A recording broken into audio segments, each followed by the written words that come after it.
Where do you want to start with this from Cincinnati? Oh man. I mean, there's so many places we could go. Yeah.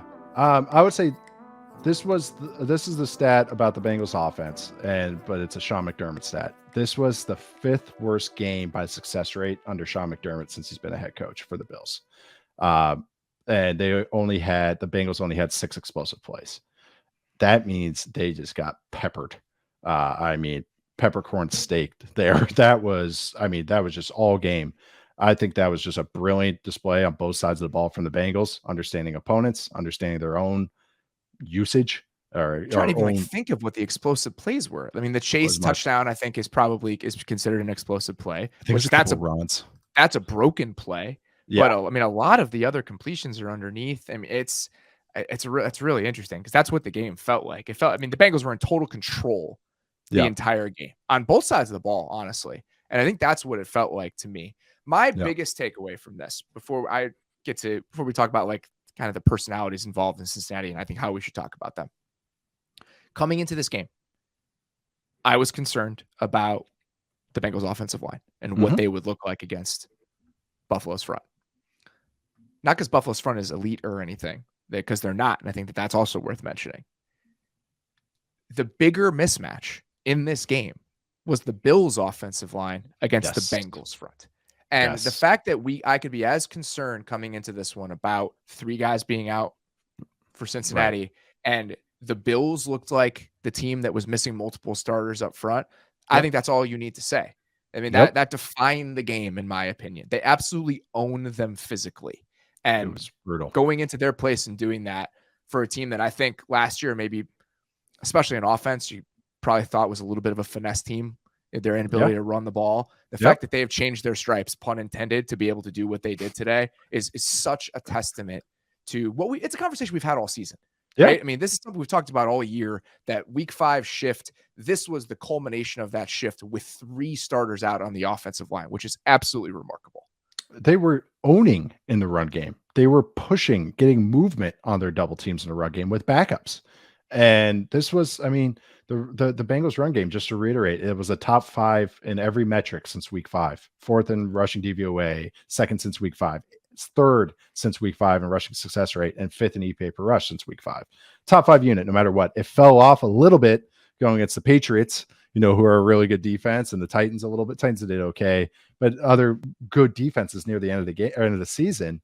But that's what this offense was. It's just sound on both sides. The defense had a great plan. I said last week, when I've watched, even the last year in the playoffs, when the Bengals had last year had a porous O-line, it was never, again, they never got beat mentally. It was just they got beat physically. And sure enough, in this game, the Bills are trying to test them. They're bringing some pressures. They're doing some stuff. And the Chase touchdown is a perfect example. They bring the slot pressure on that touchdown, and Volson comes off onto it. And Mitch was talking about it on Twitter, whether that was the move he was supposed to go straight to him, he was supposed to actually work to him. It seemed like he was supposed to work to him. So they slid left. It was slot pressure. The running back at P. Ryan starts working that way because he's scanning. The point was the mic. So in a scan, they go Will, the guy in the box, to the nickel, the slot, or whoever came off the slot. So it was the back's guy, but I thought it was a heads up play by the left tackle because the guy crossed his face to go in and he just kept working out. Exactly. So it's not, it's like, no matter what they were covered. Yes, it's not ideal that the running back was like, P. Ryan was like, what the hell now? Like, what do I do? And then you try to like leak out or do something late. So it was like, it wasn't his job, but he fell into it and made a smart play. It's like, just, he almost covered for him, or just, it was a bonus. It was a great play, but that's what they do. They have no hesitations on these protections. I mean, they got tested and they're with a ton of backups in there. And that's what was so impressive. P. Ryan had another really good day in awesome. Pass protection, which, I mean, having that as part of the overall equation is hugely helpful. Them changing over offensive line coaches before, I think, last season is something that, like you said, even when they didn't have the talent, the eyes were in the right place. And I think their ability to kind of find what this group did well and how they should create their run game, again, is a testament to the coaches, that entire staff. The numbers in the run game here. So I pulled the stats with like 12:45 left in the 4th quarter as it was kind of getting out of hand. So it was the normal flow of the game. 60% rushing success rate, 18 carries for 103 yards from the running backs, 3.82 yards after contact per rush. That's huge. The tackling from the Bills today was awful. In both the ground game and at Everything. the same time when I all the pulled that checkdowns. When I pulled that stat, 6 yards per catch yak for Cincinnati at that point in the game. 6 every single time. They're not, and why that I just want to reiterate, the Bengals aren't a slant and crossers offense. So that's not, or a heavy, they do screens, but not a heavy. So usually the stuff that juices that numbers, that's pure broken tackles and getting yards, especially on checkdowns. They're averaging 6 air yards per attempt and about 6 yak per completion. So that's it. I mean, they're catching it underneath and making people miss in space and running through tackles the entire game. So overall, it was 22 carries for 138 yards, 6.27 yards per carry, 11 rushing first downs on 22 carries. They had 10 first downs in like the first quarter, like the first 2 drives. It felt like they were just marching on them. It was a really, really impressive performance. So it was.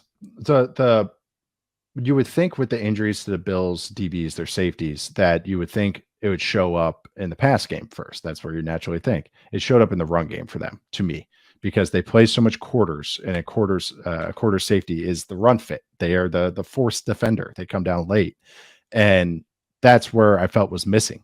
They'd be in too high. The Bengals would run a run play. There'd be that first contact at like 1 or 2 yards, and then usually a good defense is like boom, boom. Okay, tackling is a group effort. It's not just unless you have Micah Parsons or something. It's a group effort, and you never felt that guy flying in off the screen to make the play at the end there. No. It was just boom, broken tackle, and then whoever it was would get the first down or get 8 yards. And that's where I felt the injuries were showing up, was those safeties were not in that run fit quickly, or they were in somewhat where their eyes were so focused on the receivers. So they just didn't have that extra stuff. And so one guy misses a tackle, and then the Bengals were taking advantage of how aggressive the Bills D line could be. And just like, getting upfield and just working with it. It's like judo, working them against them, working their own force against them. Honestly, how the Bengals played today was brilliant. I'm going to just use that term on offense and defense. Just brilliant. Everything they did made sense. We haven't even talked about the other side of the ball, but total team game. And it's like, this is why ever since that week 5 change, it's like, this has been one of the best teams in the NFL. It just maybe sometimes it just feels kind of boring with all the checkdowns and everything, but They are brutally efficient, like I talked about the Cowboys offense, and on top of it, they don't have the explosive play worries that other teams that have to be efficient like this. Every guy is an explosive play waiting to happen. Every single guy. And I thought the way they used Chase today, as all the ghost motion with him, getting the ball in his hands underneath, a lot of the time using that orb motion, they were pulling the nickel either over in man coverage, or they were forcing the nickel into the run fit, and then they would run that counter run with Deniji pulling right into it. And so they just felt like they had a really good handle on which levers to pull, whether it was by motion, formation, whatever, to get into the run looks that they wanted. And I think that you saw that in the final results. And it was happening in pass protection too. 37 dropbacks for Burrow, Burrow's first 37 dropbacks, 8 pressures. Wow. And his first 37 hits. 8 pressures. 21.6% pressure rate.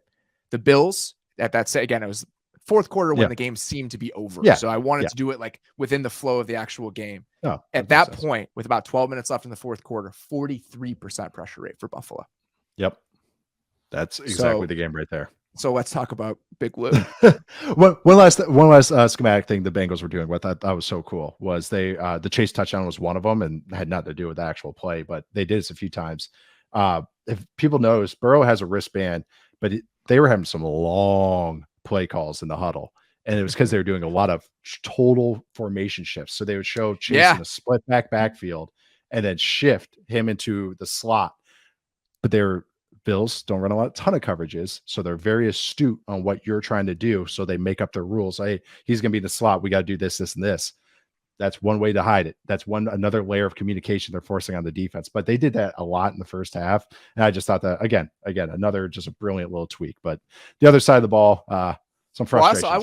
The Hayden Hurst touchdown was also beautiful.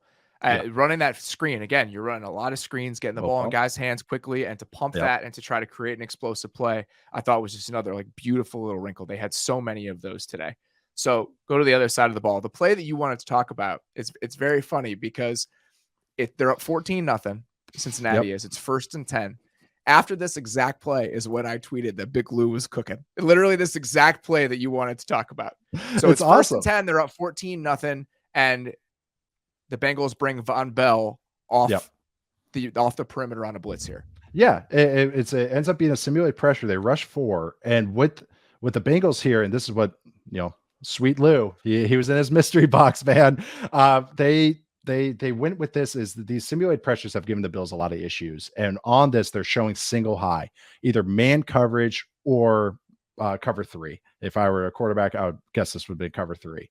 So why that is a huge tell is the safety is rotated over Dawson Knox. He's coming down. Von Bell is down. Everything looks normal. He's at 5 yards, not really in a blitzing position. His leverage is everything. Everybody else looks like they're in cover 3. At the snap of the ball, the Bengals defense splits out into cover 2. Inverted cover 2 to the field. Still looks like cover 3, but it actually ends up being cover 2 to the field and cover 2 to the boundary. And they're bringing the simulated pressure where they rush 4. Von Bell's untouched. I think it's a 6-man protection. That's going to be the running back's guy. He has no idea. He's not expecting that. He's 5 yards off the ball. He looks like he's covering the tight end. So this is just, they brought some fun pressures, but they brought simulated pressures like this that not only flooded the lane, flooding the passing lanes with bodies, they're getting free runners while rushing 4. I mean, that's how you know you're dialed in, is when those are hitting and you're getting sacks off of them as opposed to just pressures.